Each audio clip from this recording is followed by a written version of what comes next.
Boysundagi Mustaqillikning 25-yilligi konidan yana vodorod sulfiti sizib chiqmoqda. Piskentdagi mahkum koloniya xodimlari tomonidan qiynoqqa solindi. Bog'chalarda bolalar yana kaltaklanmoqda. Assalomu alaykum. Haftaning eng muhim yangiliklari Rost24 dayjestida. Boysundagi Mustaqillikning 25-yilligi konidan yana vodorod sulfiti sizib chiqmoqda. Mustaqillikning 25-yilligi konidagi 202 sonli quduqda vodorod sulfiti otilishi yuz bergan. Bu haqda Energetika vazirligi xabar berdi. Ayni damda tabiatga ziyon yetkazmaslik va havo ifloslanishining oldini olish maqsadida quduq yoqib qo'yilgan.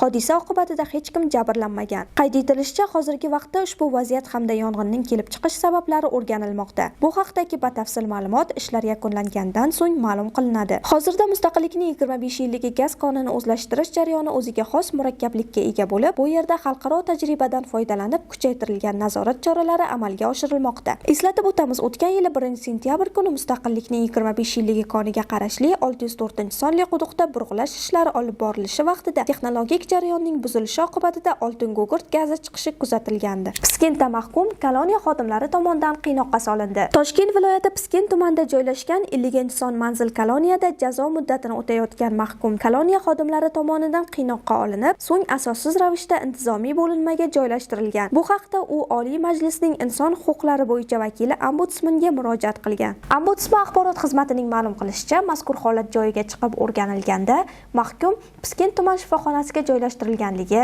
hamda shifokorlarning xulosasiga ko'ra, uning bosh va ko'krak qismida lat yeyish alomatlari borligi aniqlangan. Ishga oid hujjatlar o'rganilganda mahkum intizomiy bo'linmaga 2025-yil 27-fevral kuni joylashtirilgan va unga 10 sutkaga intizomiy bo'linmaga kiritib qo'yish haqida qaror qabul qilingan. Ushbu qaror Toshkent maxsus prokurori tomonidan o'rganilib bekor qilingan hamda koloniya ma'muriyatining harakatlari Jinoyat ijroiya kodeksining 105-moddasi mahkumlarni intizomiy jazolash shartlari va 111-moddasi qo'pol tartibbuzarlik tushunchasi talablariga zid deb topilgan. Bildirilishicha, mahkum 6 kun davomida asossiz ravishda intizomiy bo'linmada saqlangan.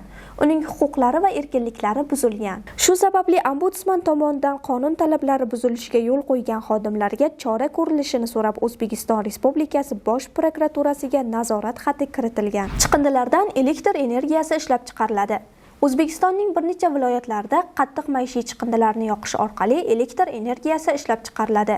Bu haqda Prezident qarorida ma'lum qilindi. Qarorda hududlarda ekologik vaziyatni yaxshilash, chiqindilarni qayta ishlash sohasiga zamonaviy yechimlar va texnologiyalarni jalb etish orqali elektr energiyasi olish maqsad qilingan. Hamda elektr energiyasi loyiha kompaniyalari tomonidan 30 yil davomida o'z energiya sotish aksiyadorlik jamiyatiga kafolatlangan tarzda sotiladi. Shuningdek, 2025-2027-yillarda investor va loyiha kompaniyalari viloyatlarda ishlab chiqarish quvvatiga ega uskunalarni ishga tushirishni ta'minlaydi. Xususan Toshkent viloyatida kuniga 2,5 ming tonna chiqindilar termik usulda qayta ishlanib, 390 million kilovat elektr energiyasi ishlab chiqariladi. Farg'ona, Qashqadaryo, Namangan, Samarqand va Andijon viloyatlarida esa kuniga 1,5 ming tonna chiqindilar termik usulda qayta ishlanib, 240 million kilovatgacha elektr energiyasi ishlab chiqariladi. Bog'chalarda bolalar yana kaltaklanmoqda.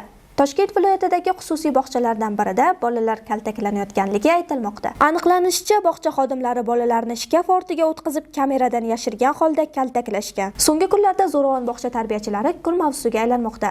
Hilola Umarova ham tarbiyachilar ustidan juda ham ko'p shikoyatlar kelib tushayotgani haqida aytib o'tgandi. Eng achinarlisi, bu kabi holatlar barcha viloyatlarda kuzatilmoqda. Xorazmda bog'cha tarbiyachisi bolalarni tepkilagan holda tayoq bilan urib mashg'ulot o'tgan. Toshkentdagi bog'chalardan birida xodimning qo'pol munosabati sabab bolaning qo'li singan. Yana bir bog'chada bolalarni qo'rqitib qo'pollik qilingani aniqlangan. Andijonda esa bog'cha bolasi kaltaklangan. Tarbiyachilarni bolalarga nisbatan kuch ishlatishga, ularni haqorat qilishga nima majbur qilmoqda? Kam maosh yoki ko'p ish yuklamalarimi?